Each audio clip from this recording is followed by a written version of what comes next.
मन लगाकर सुनिए दोस्तों। कभी कभी हम अपने ही मन से थक जाते हैं। सुबह उठते हैं तो लगता है सब ठीक है, लेकिन कुछ ही पलों में वही मन हमें बेचैन कर देता है। एक विचार, एक शक, एक डर, और पूरा दिन जैसे किसी अदृश्य शक्ति के हाथों कैद हो जाता है। हम सोचते हैं कि हम अपने जीवन के मालिक हैं, लेकिन अगर गहराई से देखा जाए तो असली मालिक तो हमारा मन है। मन ही वो ताकत है जो हमें बना भी सकता है और मिटा भी सकता है। गौतम बुद्ध ने कहा था, मन सब कुछ है, जो तुम सोचते हो वही तुम बन जाते हो। यह वाक्य सिर्फ कोई कोट नहीं है, ये जीवन का सार है। आज विज्ञान भी यही कहता है, हमारी वास्तविकता हमारे विचारों का परिणाम है। मनोविज्ञान बताता है कि इंसान का मन हर दिन लगभग 60,000 विचारों को जन्म देता है, और उनमें से ज्यादातर विचार दोहराए जाने वाले और नकारात्मक होते हैं। यही कारण है कि हम बार बार वही गलतियां दोहराते हैं, वही डर जीते हैं, वही अधूरेपन का एहसास करते हैं। लेकिन बुद्ध ने 2500 साल पहले ही इस रहस्य को समझ लिया था। उन्होंने कहा, मन कोई स्थायी चीज नहीं है, यह बहता है, बदलता है, और इसे देखा जा सकता है। यही बुद्ध की सबसे अद्भुत खोज थी, क्योंकि जब आप मन को देखना शुरू करते हैं तो धीरे धीरे मन अपनी गुलामी से मुक्त होने लगता है। जरा सोचो, तुम्हारा मन हर समय बात कर रहा है। कभी वह तुम्हें भविष्य की चिंता दिखाता है, कभी अतीत की गलती याद दिलाता है, कभी वह तुम्हें किसी से तुलना कराता है, और कभी वह तुम्हारे भीतर एक नकली दुनिया बना देता है, जहां तुम हमेशा कुछ खोज रहे होते हो लेकिन कभी पाते नहीं। यही मन की चाल है। मनोविज्ञान इसे मंकी माइंड कहता है। एक ऐसा मन जो एक डाल से दूसरी डाल पर लगातार झूलता रहता है, कभी खुशी, कभी गुस्सा, कभी डर, कभी पछतावा, और हम इस कूदते हुए मन को अपनी सच्चाई समझ बैठते हैं। लेकिन बुद्ध कहते हैं, तुम मन नहीं हो। यह वाक्य सुनने में सरल लगता है, लेकिन अगर इसे समझ लिया जाए तो जीवन की आधी समस्याएं वहीं खत्म हो जाती हैं। सोचो, जब कोई तुम्हें गुस्सा दिलाता है तो गुस्सा कौन करता है? तुम या तुम्हारा मन? तुम्हारे अंदर जो जागरूकता है वो तो सिर्फ देख रही है। गुस्सा, डर, जलन सब मन की परतें हैं, और बुद्ध ने हमें सिखाया कि हमें इन परतों के पार जाना है। बुद्ध जब बोधि वृक्ष के नीचे बैठे थे तो उन्होंने किसी चमत्कार से ज्ञान प्राप्त नहीं किया। उन्होंने अपने मन को निहारा, घंटों नहीं, दिनों तक बस अपने विचारों को देखा, उनकी जड़ों तक पहुंचे और देखा कि मन एक धारा की तरह है, जिसे जितना तुम पकड़ने की कोशिश करते हो वह उतनी ही तेजी से बह निकलती है। लेकिन जब तुम उसे बस देखते हो बिना प्रतिक्रिया के, तो वह शांत हो जाती है। आज का इंसान भी उसी युद्ध में है, बस युद्ध का मैदान बदल गया है। पहले लोग जंगल में अपने मन से लड़ते थे, आज हम मोबाइल स्क्रीन के पीछे लड़ रहे हैं। सोशल मीडिया, तुलना, सफलता की दौड़, रिश्तों का बोझ, ये सब बाहरी रूप हैं, लेकिन असली जड़ अंदर है, मन की अशांति। हम खुद को समझे बिना दुनिया को बदलने की कोशिश करते रहते हैं, लेकिन बुद्ध कहते हैं, पहले अपने मन को जीतो, फिर दुनिया अपने आप जीत जाओगे। यहां पर मनोविज्ञान और बौद्ध दर्शन का संगम होता है। मनोविज्ञान कहता है, मन एक आदतों का तंत्र है। हर विचार, हर भावना बार बार दोहराने पर एक न्यूरल पैटर्न बनाती है, और वो पैटर्न तुम्हारे व्यवहार को नियंत्रित करता है। इसलिए अगर तुम अपने विचारों को नहीं पहचानते तो तुम्हारी जिंदगी तुम्हारी नहीं रहती, वो उन आदतों की गुलाम बन जाती है जो तुम्हें भीतर से चलाती हैं। बुद्ध ने इसे सरल शब्दों में कहा, जैसा बीज वैसा फल। अगर तुम्हारे विचार शुद्ध हैं तो जीवन भी शुद्ध बनता है। अगर तुम्हारे विचार गंदे, ईर्ष्या या क्रोध से भरे हैं तो जीवन वैसा ही अनुभव देता है। आज साइकोलॉजी में इसे कॉग्निटिव बिहेवियरल थ्योरी कहा जाता है, जहां कहा गया है, your thoughts create your emotions and your emotions drive your actions. यानी मन ही निर्माता है, तुम्हारी खुशी का भी, तुम्हारे दुख का भी। लेकिन सवाल उठता है, अगर मन इतना शक्तिशाली है तो क्या इसे काबू में किया जा सकता है? यही वो सवाल है जिसने बुद्ध को बोधि वृक्ष के नीचे बैठने पर मजबूर किया था। उन्होंने खुद से पूछा, कौन हूं मैं जो यह सब सोच रहा हूं? क्या मैं ये विचार हूं या वो जो विचारों को देख रहा है? और जब उन्होंने उस देखने वाले को देखा, वो जाग गए। यही था बोधि, यानी अवेकनिंग, यानी जागरण। आज जब हम मनोविज्ञान में माइंडफुलनेस की बात करते हैं तो वह कोई नई खोज नहीं है, वह बुद्ध के ध्यान का ही आधुनिक रूप है। जब तुम बिना निर्णय के अपने मन को देखते हो, जब तुम बस श्वास पर ध्यान देते हो तो धीरे धीरे विचारों की भीड़ कम होती है। वो जगह बनती है जहां शांति जन्म लेती है। यही जगह है जहां बुद्ध ने कहा था, सच्ची आजादी भीतर से आती है। हम सब इस जीवन में बाहर कुछ ना कुछ खोज रहे हैं, सफलता, प्रेम, पहचान, पैसा, लेकिन असली खोज तो अंदर है। और इस खोज की शुरुआत होती है मन को समझने से। अगर मन एक बच्चा है तो उसे डांटने से नहीं, बल्कि समझने से, प्यार देने से, ध्यान देने से शांत किया जा सकता है। मनोविज्ञान कहता है, वॉट यू रेजिस्ट परसिस्ट्स। जिससे तुम लड़ते हो वो और मजबूत हो जाता है। बुद्ध भी यही कहते हैं, जिसे स्वीकार कर लो वो बदल जाता है। तो शायद आज तुम्हें अपने मन से लड़ने की जरूरत नहीं, बस उसे देखने की, समझने की जरूरत है। क्योंकि जब तुम उसे देख लेते हो तब तुम वही नहीं रह जाते जो पहले थे। तुम एक नई चेतना के साथ जीना शुरू करते हो। यही जीवन का असली मोड़ है, जहां से परिवर्तन शुरू होता है, भीतर से बाहर की ओर। गौतम बुद्ध ने कहा था, संसार बाहर नहीं है, संसार तुम्हारे मन में है। जब उन्होंने यह कहा तब उनके सामने लोग हैरान रह गए, क्योंकि हर कोई सोचता था कि दुख का कारण बाहर है, रिश्ते, पैसा, समाज, परिस्थितियां। लेकिन बुद्ध ने कहा, नहीं, दुख बाहर नहीं, वह तुम्हारे मन की व्याख्या में है। मनोविज्ञान भी यही कहता है। हर इंसान के पास दो दुनिया होती है, एक बाहरी दुनिया जो सबको दिखती है और एक आंतरिक दुनिया जो सिर्फ उसी को महसूस होती है। बाहरी दुनिया को हम नहीं बदल सकते, लेकिन आंतरिक दुनिया को हम रीप्रोग्राम कर सकते हैं, और यही असली नियंत्रण है। बुद्ध ने अपने साधकों को सिखाया कि मन कोई ठोस वस्तु नहीं है, यह एक प्रवाह है, विचारों, भावनाओं, इच्छाओं और प्रतिक्रियाओं का। जैसे नदी का पानी बहता रहता है, वैसे ही मन भी निरंतर बहता रहता है। अगर तुम इस बहाव में अंधे होकर बहते जाओ तो तुम्हें लगेगा तुम ही वो धारा हो, लेकिन अगर तुम किनारे बैठकर उसे देखने लगो तो तुम जान जाओगे कि तुम नदी नहीं, उसके साक्षी हो। यही साक्षी भाव बुद्ध की शिक्षा का केंद्र था। उन्होंने कहा, देखो, पर प्रतिक्रिया मत दो, क्योंकि हर प्रतिक्रिया तुम्हें उस विचार से बांध देती है। अगर किसी ने कुछ कहा और तुम गुस्सा हो गए तो तुमने अपने भीतर उस व्यक्ति को जगह दे दी। अगर किसी ने तुम्हें अनदेखा किया और तुम दुखी हो गए तो तुमने अपनी शांति उसे सौंप दी, और इस तरह मन दूसरों का गुलाम बनता चला जाता है। मनोविज्ञान के अनुसार यह कंडीशन्ड माइंड कहलाता है। हर अनुभव, हर शब्द, हर डर हमारे भीतर एक पैटर्न बना देता है। बचपन में अगर किसी ने कहा कि तुम कमजोर हो, तो वो वाक्य हमारे अवचेतन में एक बीज की तरह बैठ जाता है। फिर जब भी कोई हमें चुनौती देता है, वो बीज अंकुरित होता है और हम उस दर्द को दोबारा महसूस करते हैं।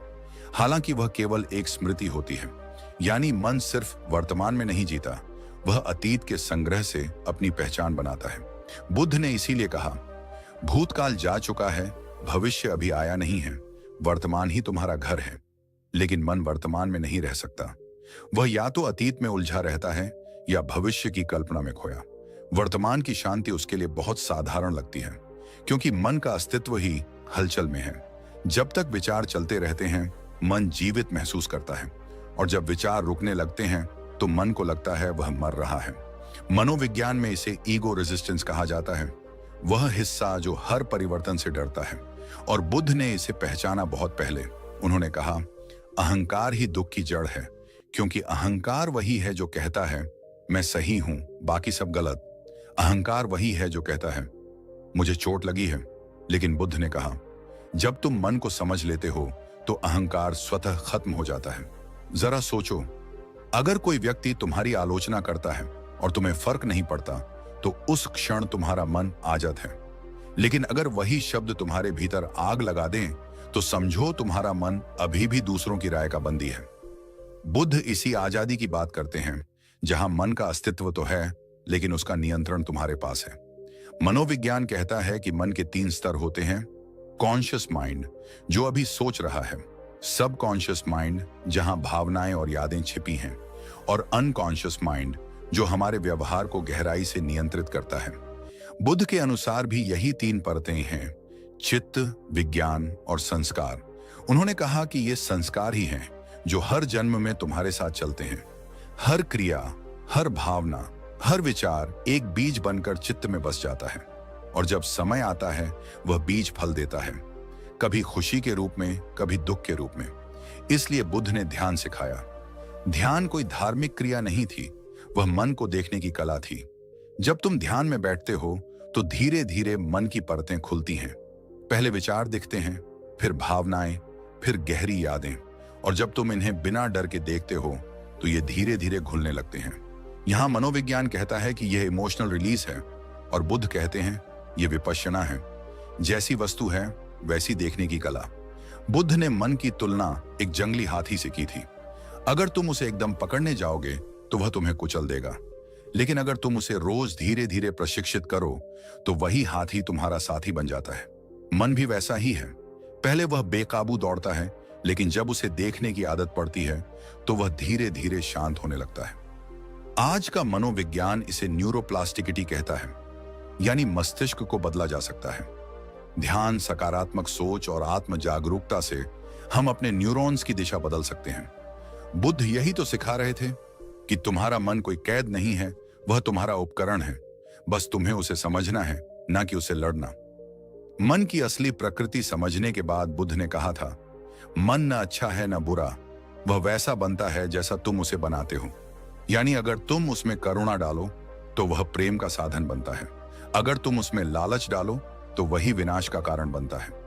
मन एक दर्पण है, वह वही दिखाता है जो तुम उसके सामने रखो, और अगर तुम भीतर गंदगी रखो तो बाहर की दुनिया भी वैसी ही लगेगी। यही कारण है कि बुद्ध ने मन को समझने को सबसे बड़ा धर्म कहा, क्योंकि जब मन स्पष्ट हो जाता है तो जीवन का हर निर्णय सहज हो जाता है। फिर न किसी से जलन होती है, न गुस्सा, न भय, क्योंकि तब तुम्हें पता होता है कि हर भावना केवल एक लहर है और तुम उस लहर के सागर हो। गौतम बुद्ध ने कहा था, अपने मन को जीत लो, दुनिया तुम्हारे चरणों में होगी। यह कोई कवितामय वाक्य नहीं था, यह एक मनोवैज्ञानिक सत्य था। हम सब जीवन में कुछ न कुछ जीतना चाहते हैं, पैसा, सफलता, सम्मान, प्यार, पहचान, लेकिन इन सब के पीछे जो असली जीत है वह है मन पर विजय। क्योंकि जब तक मन तुम्हारे अधीन नहीं तब तक कोई भी उपलब्धि स्थायी नहीं। सोचो जरा, तुमने कभी किसी से झगड़ा किया होगा। उस समय तुम्हारा उद्देश्य शायद सही था, लेकिन जब गुस्सा हावी हुआ तब वह सही भी गलत लगने लगा। तुम्हारा मन नियंत्रण खो बैठा और तुमने वही कहा या किया जो बाद में तुम्हें पछतावा देता रहा। यानी उस पल में तुम नहीं, तुम्हारा मन बोल रहा था। मनोविज्ञान कहता है, जब भावना तीव्र होती है तर्क नष्ट हो जाता है।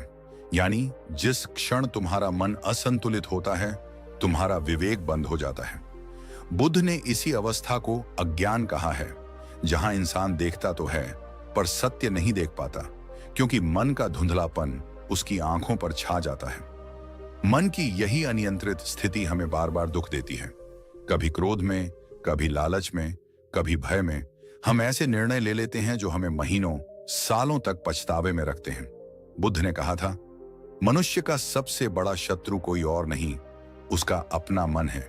क्योंकि जब मन अनियंत्रित होता है तो वह एक जंगली घोड़े की तरह भागता है, कभी अतीत की ओर, कभी भविष्य की ओर, कभी दुख की ओर, कभी कल्पना की ओर, और हम उस घोड़े के पीछे दौड़ते रहते हैं, थकते हैं, टूटते हैं, पर रुक नहीं पाते। मनोविज्ञान इस अवस्था को ओवरथिंकिंग कहता है, जहां व्यक्ति सोचता नहीं बल्कि सोच में डूब जाता है। हर विचार एक और विचार को जन्म देता है और धीरे धीरे मन थक जाता है, पर रुकता नहीं, क्योंकि मन का स्वभाव ही है भागना। बुद्ध ने कहा था, मन को रोकने की कोशिश मत करो, उसे समझो। अगर तुम किसी नदी को रोकने की कोशिश करोगे तो वह उफान मार देगी, लेकिन अगर तुम उसे एक दिशा दो तो वही नदी शक्ति बन जाती है। मन भी वैसा ही है, अगर तुम उसे दिशा नहीं दोगे तो वह तुम्हें कहीं का नहीं छोड़ेगा। बुद्ध के समय में एक भिक्षु उनके पास आया। उसने कहा, भगवान, मेरा मन बहुत भटकता है, मैं ध्यान करता हूं पर विचार रुकते नहीं। कभी बचपन की यादें आती हैं, कभी भविष्य की चिंताएं।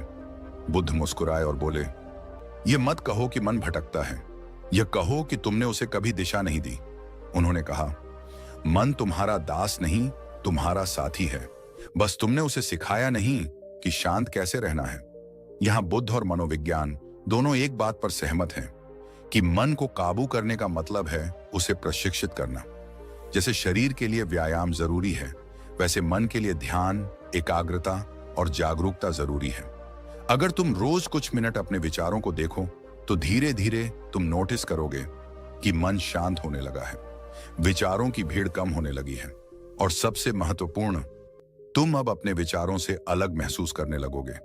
मनोविज्ञान इसे मेटा अवेयरनेस कहता है, यानी मैं सोच रहा हूं यह जानने की क्षमता। और बुद्ध ने इसे कहा स्मृति, माइंडफुलनेस। उन्होंने कहा जो हर क्षण सजग है वही सच्चा साधक है। अब सोचो, जब मन अनियंत्रित होता है तो वह हमें हर दिशा में खींचता है, इच्छाओं की ओर, डर की ओर, तुलना की ओर। यह वही मन है जो कहता है वो इंसान तुमसे बेहतर है, तुम्हारे पास सब कुछ होते हुए भी कुछ कमी है। और जब तुम इन आवाजों को मान लेते हो तो तुम दुख की जंजीरों में बंध जाते हो। बुद्ध ने कहा था इच्छा ही दुख की जड़ है। यहां इच्छा का अर्थ केवल भौतिक चाह नहीं है, बल्कि हर वो पकड़ जो मन करता है। जब मन कहता है यह मुझे चाहिए तभी मैं खुश रहूंगा, तो उसी क्षण दुख शुरू हो जाता है, क्योंकि तुमने अपनी खुशी को किसी शर्त से बांध दिया, और अगर वह शर्त पूरी ना हो तो तुम्हारा मन तड़पता है। यही मन का भ्रम है। मनोविज्ञान भी यही बताता है कि जब तक इंसान बाहरी चीजों पर निर्भर है वह इमोशनल डिपेंडेंसी में जीता है, और जो व्यक्ति भावनात्मक रूप से निर्भर है वह कभी स्वतंत्र नहीं हो सकता। बुद्ध ने इसी को आसक्ति कहा। उन्होंने सिखाया कि सच्ची स्वतंत्रता तभी आती है जब तुम अपने मन को नियंत्रित करते हो, ना कि मन तुम्हें। मन को काबू में रखना कोई दमन नहीं है, यह किसी सैनिक अनुशासन जैसा बल प्रयोग नहीं है, यह प्रेम की प्रक्रिया है। तुम अपने मन से लड़ो मत, उसे समझो, सुनो, उसके कारणों तक जाओ। जब तुम यह समझ लेते हो कि हर विचार केवल एक लहर है, तो तुम्हें पता चलता है लहर चाहे कितनी भी बड़ी हो, तुम समुद्र हो, असीम, स्थिर, गहरा। इसीलिए बुद्ध ने कहा जिसने अपने मन को जीत लिया उसने संसार को जीत लिया, क्योंकि तब न तो गुस्सा तुम्हें हिला सकता है, न भय, न लालच, न मोह।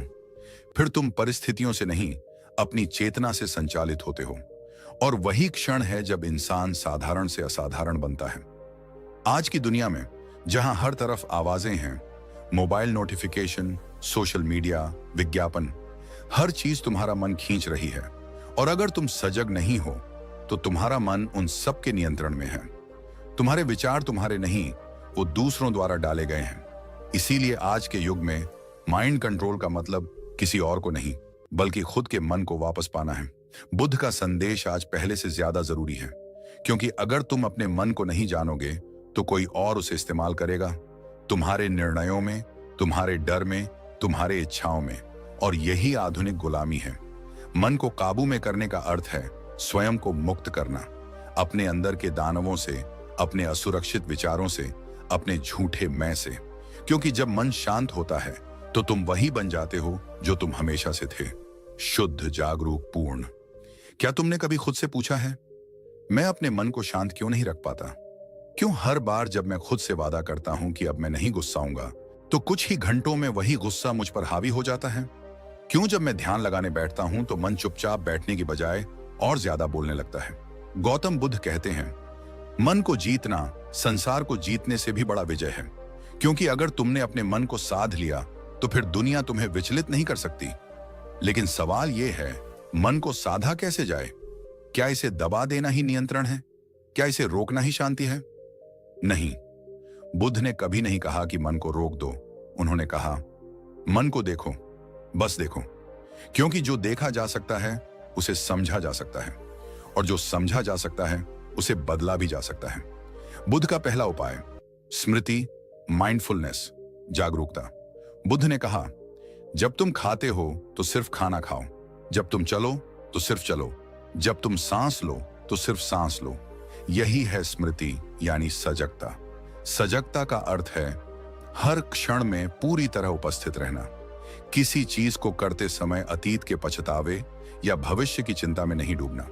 आज मनोविज्ञान ने यही सिद्धांत mindfulness based cognitive therapy, MBCT और माइंडफुलनेस मेडिटेशन के रूप में अपनाया है। हार्वर्ड यूनिवर्सिटी के एक अध्ययन में पाया गया कि जो व्यक्ति रोज 15 मिनट माइंडफुलनेस मेडिटेशन करता है, उसके दिमाग के अमीगडाला, जो डर और तनाव से जुड़ा है, की गतिविधि कम हो जाती है, और प्रीफ्रंटल कॉर्टेक्स, जो निर्णय और शांति से जुड़ा है, अधिक सक्रिय हो जाता है। मतलब क्या? सिर्फ सजग रहने से तुम्हारा मस्तिष्क शारीरिक रूप से बदलता है। वो शांत, स्थिर और अधिक बुद्धिमान बनता है। बुद्ध के लिए सजगता का अर्थ था हर विचार को विचार के रूप में देखना, हर भावना को भावना के रूप में पहचानना, बिना यह कहे कि यह अच्छा है या बुरा। क्योंकि जब तुम किसी विचार को जज नहीं करते तो वह खुद ही चला जाता है, लेकिन जब तुम उसे पकड़ लेते हो तो वह तुम्हें पकड़ लेता है। तो अगली बार जब कोई नकारात्मक विचार आए तो उसे भगाओ मत, बस कहो ठीक है, तुम आए हो, मैं तुम्हें देख रहा हूं। बस इतना कहना ही मन को कमजोर कर देता है, क्योंकि अब तुम विचार नहीं हो बल्कि विचार के साक्षी बन गए हो। दूसरा उपाय विपश्यना, मन को देखना बिना प्रतिक्रिया के। बुद्ध का सबसे गहरा ध्यान था विपश्यना। वी का मतलब है विशेष और पश्यना का मतलब है देखना, यानी वस्तु को जैसी है वैसी देखना। उन्होंने कहा मन को भगाओ मत, उसे देखो, क्योंकि जो दिखने लगता है वो तुम्हें नियंत्रित नहीं कर सकता। जब तुम चुपचाप बैठकर अपनी सांस को देखते हो तो मन हजारों विचार फेंकता है, बीता हुआ कल, आने वाला कल, किसी की बात, किसी की गलती। लेकिन अगर तुम बस देखते रहो तो एक क्षण ऐसा आता है जब तुम विचारों के बीच की खामोशी को महसूस करते हो। वही खामोशी तुम्हारा असली स्वरूप है। आधुनिक मनोविज्ञान ने इस प्रक्रिया को मेटाकॉग्निटिव अवेयरनेस कहा है, यानी खुद को सोचने वाले से हटाकर देखने वाले के रूप में पहचानना। शोध बताते हैं कि विपश्यना करने वालों के मस्तिष्क में धैर्य, भावनात्मक संतुलन और निर्णय क्षमता बढ़ जाती है। बुद्ध कहते थे तुम्हारा मन एक बंदर की तरह है जो एक डाल से दूसरी डाल पर कूदता रहता है। उसे मत मारो, उसे देखो, देखते देखते वह थक जाएगा।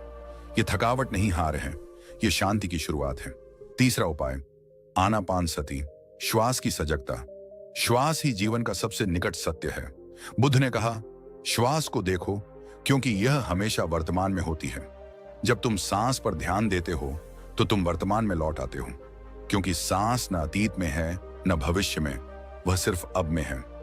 जब तुम अपनी सांस की लय को महसूस करते हो तो मन की लहरें धीरे धीरे शांत होने लगती हैं। तुम देखोगे विचार आते हैं लेकिन उनकी ताकत कम हो जाती है, वे अब तुम्हें बहा नहीं पाते। आधुनिक विज्ञान कहता है कि धीरे और गहराई से सांस लेने से मस्तिष्क में अल्फा और थीटा वेव्स बढ़ती हैं, जो रिलैक्सेशन और फोकस से जुड़ी होती हैं। यानी तुम जितना गहरा सांस लेते हो उतना ही मन गहराई में उतरता है। ध्यान दो, तुम्हारी हर सांस एक शिक्षक है। वह कहती है देखो सब कुछ आता है और चला जाता है, बस मैं गवाह हूं। अगर तुम इस एक सरल ध्यान को नियमित कर लो तो तुम्हारा मन तुम्हारा सेवक बन जाएगा, मालिक नहीं। चौथा उपाय मैत्री भावना, करुणा और प्रेम का ध्यान। बुद्ध ने कहा अगर तुम अपने मन को बदलना चाहते हो तो उसमें करुणा भर दो, क्योंकि मन के सारे विष गुस्सा, ईर्ष्या, द्वेष, प्रेम के सामने टिक नहीं सकते। बुद्ध ने अपने अनुयायियों को मेटा भावना ध्यान सिखाया, जहां वे मन में कहते थे सब प्राणी सुखी हों, सब प्राणी निरोगी हों, सब शांत हों। यह सुनने में साधारण लगता है, पर इसका प्रभाव गहरा है। जब तुम अपने शत्रु के लिए भी शुभकामना भेजते हो तो तुम्हारे भीतर की नफरत घुल जाती है। वह नफरत ही थी जो मन को विषैला बना रही थी, और जैसे ही वह खत्म होती है मन एकदम हल्का महसूस करता है। मनोविज्ञान में इसे लविंग किंडनेस मेडिटेशन कहा जाता है। एक अध्ययन के अनुसार जो व्यक्ति रोज 10 मिनट इस ध्यान का अभ्यास करता है उसकी ऑक्सीटोसिन प्रेम हार्मोन की मात्रा बढ़ती है और कोर्टिसोल तनाव हार्मोन घटता है। यानी यह ध्यान न सिर्फ आत्मिक शांति देता है बल्कि जैविक रूप से तुम्हारे शरीर को स्वस्थ बनाता है। करुणा मन की सबसे बड़ी दवा है। जिस दिन तुम अपने भीतर और दूसरों के लिए सच्ची करुणा महसूस करने लगते हो उस दिन तुम्हारे भीतर का युद्ध समाप्त हो जाता है। पांचवा उपाय विचारों का निरीक्षण, डिटैचमेंट, कॉग्निटिव डिफ्यूजन। बुद्ध ने कहा विचार बादलों की तरह हैं, तुम आसमान हो। अगर तुम बादलों से चिपक जाओगे तो हर तूफान तुम्हें हिला देगा, लेकिन अगर तुम आसमान बन जाओ तो बादल आएंगे जाएंगे पर तुम अडिग रहोगे। मनोविज्ञान में इसे कॉग्निटिव डिफ्यूजन कहा जाता है, यानी अपने विचारों से दूरी बनाना। यह तकनीक ACT का केंद्र है। इसमें व्यक्ति सीखता है कि विचार सिर्फ विचार हैं, वे हकीकत नहीं। उदाहरण के लिए अगर मन कहे मैं असफल हूं तो तुम उसे पकड़कर मत चलो, बस कहो मेरा मन यह विचार उत्पन्न कर रहा है कि मैं असफल हूं। बस इतना कहने से ही तुम उस विचार से अलग हो जाते हो, और जैसे ही अलग हुए, विचार की शक्ति समाप्त हो गई। बुद्ध यही सिखाते थे, मन को देखो, मन मत बनो। यही साक्षी भाव ही सच्ची स्वतंत्रता है। छठा उपाय, अनित्य का ध्यान, इम्परमानेंस। बुद्ध ने कहा, जो कुछ भी उत्पन्न होता है वह नष्ट भी होता है। यह सुनने में सामान्य बात लगती है, पर इसका अर्थ बहुत गहरा है। जब तुम सच में समझ लेते हो कि हर भावना, हर दर्द, हर स्थिति अस्थायी है, तो तुम उनसे चिपकना बंद कर देते हो। मनोविज्ञान में इसे रैडिकल एक्सेप्टेंस कहा गया है, अर्थात चीजों को जैसे हैं वैसे स्वीकार करना। जो व्यक्ति स्वीकार करता है वह मानसिक रूप से सबसे मजबूत होता है, क्योंकि जो विरोध करता है वह संघर्ष करता है, और जो स्वीकार करता है वह मुक्त होता है। तो अगली बार जब दुख आए तो उससे मत लड़ो, बस कहो तुम भी गुजर जाओगे। यही है अनित्य का ध्यान। सातवां उपाय, ध्यान को जीवन का हिस्सा बनाना। बुद्ध ने कहा, ध्यान कोई विशेष काम नहीं, ये जीवन जीने की कला है। जब तुम खाते हो, बोलते हो, चलते हो, हर काम में ध्यान जोड़ो। अगर तुम बस दिन में 5 बार 2 मिनट के लिए गहरी सांस लेकर रुक जाओ, तो धीरे धीरे तुम पाओगे कि मन अब पहले जैसा नहीं रहा, वह स्थिर हो गया है। मनोविज्ञान इसे माइक्रो मेडिटेशन कहता है। शोध बताते हैं कि दिन भर में छोटे छोटे ध्यान के क्षण तुम्हारे मानसिक स्वास्थ्य पर गहरा असर डालते हैं। तुम ज्यादा संतुलित, रचनात्मक और शांत महसूस करते हो। आठवां उपाय, स्वयं की स्वीकृति, सेल्फ एक्सेप्टेंस। बुद्ध ने कहा, तुम खुद से प्यार किए बिना किसी से प्रेम नहीं कर सकते। अगर तुम अपने भीतर के अंधेरे को नकारोगे तो वह और बढ़ेगा, लेकिन अगर उसे स्वीकार कर लोगे तो वह धीरे धीरे प्रकाश में बदल जाएगा। मनोविज्ञान में इसे सेल्फ कंपेशन कहा जाता है। डॉ क्रिस्टिन नेफ के अनुसार, जो व्यक्ति खुद के प्रति दयालु होता है वह दूसरों के प्रति भी करुणामय होता है। यह करुणा मन को शांत करती है, क्योंकि अब मन संघर्ष में नहीं, स्वीकृति में होता है। नौवां उपाय, ध्यान और विज्ञान का संग। बुद्ध ने कहा था, मन सब कुछ है, जो तुम सोचते हो वही बन जाते हो। और अब आधुनिक न्यूरोसाइंस ने भी यह सिद्ध कर दिया है कि हमारे विचार सच में हमारे मस्तिष्क की संरचना बदल देते हैं। इसे कहते हैं न्यूरोप्लास्टिसिटी, यानी मस्तिष्क हर अनुभव से नया आकार लेता है। अगर तुम रोज नकारात्मक सोचते हो तो नकारात्मक रास्ते मजबूत होते हैं। अगर तुम रोज ध्यान करते हो तो शांति के रास्ते मजबूत होते हैं। यानी तुम्हारा मन एक मिट्टी है जिसे तुम जैसा चाहो वैसा गढ़ सकते हो, और बुद्ध यही सिखा रहे थे, अपने भीतर का मूर्तिकार बनो। 10 अंतर्मन की क्रांति। जब तुम बुद्ध के इन उपायों को अपनाते हो तो धीरे धीरे तुम्हारे भीतर एक क्रांति होती है, जहां गुस्से की जगह शांति, ईर्ष्या की जगह करुणा और अशांति की जगह साक्षी भाव जन्म लेता है। और यही बुद्धत्व है, कोई चमत्कार नहीं, बल्कि अपने मन पर विजय। याद रखो, बुद्ध का मार्ग बाहर की यात्रा नहीं है, यह भीतर की यात्रा है। वह कोई धर्म नहीं सिखाते थे, वह विज्ञान सिखाते थे, मन के विज्ञान का। जब तुम इसे अपनाते हो तो तुम सिर्फ शांत नहीं होते, तुम जागते हो। और जब एक व्यक्ति जागता है तो उसका जीवन ही नहीं, उसके आसपास की दुनिया भी बदल जाती है। कभी कभी जीवन में ऐसे क्षण आते हैं जब हम थक जाते हैं अपने विचारों से, अपने डर से, अपने ही बनाए संघर्षों से। हम चाहते हैं शांति, पर शांति मिलती नहीं, क्योंकि हम उसे बाहर ढूंढते हैं, जबकि वह तो हमेशा हमारे भीतर रही है। गौतम बुद्ध ने कहा था, मन ही सब कुछ है, जो तुम सोचते हो वही बन जाते हो। और यही बात आज आधुनिक मनोविज्ञान भी कहता है। तुम्हारे विचार, तुम्हारी भावनाएं तुम्हारे जीवन की दिशा तय करते हैं। तुम्हारा मन तुम्हारा सेवक है, पर यदि तुम उसे पहचान ना पाओ तो वही सेवक तुम्हारा मालिक बन जाता है। बुद्ध ने हमें रास्ता दिखाया, मन को भगाने का नहीं, बल्कि उसे देखने का। जब तुम अपने भीतर के विचारों, भावनाओं और प्रतिक्रियाओं को जागरूक होकर देखने लगते हो, तो तुम धीरे धीरे उस कैद से मुक्त हो जाते हो जहां मन तुम्हें बंद कर रखा था।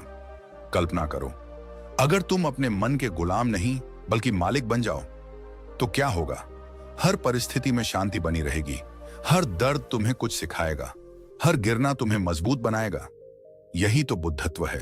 यह कोई पर्वत की चोटी पर मिलने वाली चीज नहीं, यह तो तुम्हारे भीतर ही है। बस धूल हटानी है जो तुम्हारे विचारों और असावधानी ने जमा दी है। बुद्ध ने कहा था, जैसे दीपक अंधेरे को नहीं भगाता बल्कि रोशनी से मिटा देता है, वैसे ही सजगता अज्ञान को मिटा देती है। जब तुम सजग हो जाते हो तो तुम्हारा हर काम ध्यान बन जाता है, तुम्हारी हर सांस साधना बन जाती है, तुम्हारा हर दिन एक नया अवसर बन जाता है खुद को और गहराई से समझने का। तो आज से अपने भीतर यह निर्णय लो कि अब मैं अपने मन का दास नहीं रहूंगा, अब मैं अपने विचारों का शिकार नहीं बनूंगा, अब मैं अपने भीतर का बुद्ध जगाऊंगा, क्योंकि बुद्ध बाहर नहीं है, वे तुम्हारे भीतर हैं। हर श्वास के बीच, हर खामोशी के भीतर, हर जागरूक क्षण में। और यही वह क्षण है जहां तुम्हारी यात्रा शुरू होती है, मन की विजय की यात्रा। याद रखो, बाहर की जीतें क्षणिक होती हैं, पर भीतर की जीत सदा के लिए होती है। अगर तुम आज से बस 10 मिनट रोज ध्यान, सजगता और आत्मचिंतन का अभ्यास कर लो, तो कुछ ही दिनों में तुम अपने भीतर वह स्थिरता महसूस करोगे जो किसी दवा या किताब से नहीं मिलती। और अगर तुम चाहते हो कि यह आत्म यात्रा हर दिन और गहरी होती जाए, अगर तुम चाहते हो कि हर वीडियो तुम्हारे जीवन में नई ऊर्जा, नई समझ और नई प्रेरणा लाए, तो हमारा YouTube चैनल तुम्हारे लिए ही बना है। यह सिर्फ एक चैनल नहीं, यह एक आध्यात्मिक प्रयोगशाला है जहां हम हर वीडियो के जरिए मन, ध्यान, बुद्ध और जीवन के गहरे रहस्यों को समझते हैं। यहां तुम्हें सिर्फ बातें नहीं बल्कि जीवन में लागू करने योग्य ज्ञान मिलेगा, वो ज्ञान जो भीतर की अंधकार को मिटा दे और तुम्हें अपने सच्चे स्वरूप तक पहुंचा दे। तो अगर तुम इस ज्ञान यात्रा का हिस्सा बनना चाहते हो तो इस वीडियो को लाइक करो, अपने मन के साथ यात्रा करने वाले हर व्यक्ति तक शेयर करो और चैनल को सब्सक्राइब कर लो, क्योंकि आगे आने वाले हर वीडियो में तुम्हारे जीवन को बदल देने वाला एक नया प्रकाश लेकर हम आएंगे। याद रखो, शांति कहीं बाहर नहीं, वह तुम्हारे भीतर है। और बुद्ध ने केवल इतना कहा था, जागो तो उठो, सांस लो और अपने भीतर के बुद्ध को पहचानो, क्योंकि जब मन शांत होता है तभी जीवन सुंदर लगता है, और जब जीवन सुंदर लगता है तभी तुम वास्तव में जीना शुरू करते हो। धन्यवाद।